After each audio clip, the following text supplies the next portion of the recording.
আগামীকাল ফেরত আসার পরে একদিন তো ডেফিনেটলি ওরা বিশ্রামে থাকবে, 18 তারিখ বিশ্রামে থাকবে।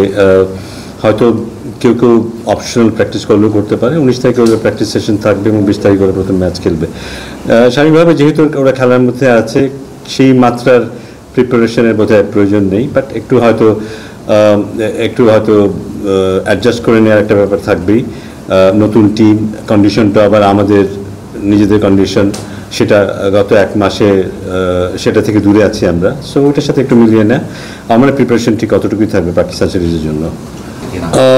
এই মুহূর্তে আমার পক্ষে এটা বলা সম্ভব না। এটা হয়তো সিলেক্টর, কোচ, ক্যাপ্টেন এরা মিলে ঠিক করবে। তবে আলটিমেটলি আমাদের আমরা চাইব এশিয়া কাপের আগে একটা কমপ্লিট একটা দল চাইব, এবং সেখান থেকে খুব বেশি পরিবর্তন আমরা চাইব না।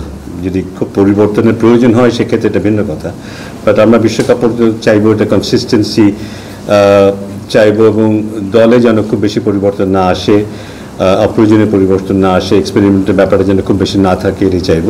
কারণ একটু স্টেবল হওয়ারও প্রয়োজন আছে at the same time. So স্টেবিলিটিটা চাইব বিশ্বকাপের আগে, এবং আশা করব যে খুব বেশি এক্সপেরিমেন্ট হবে না।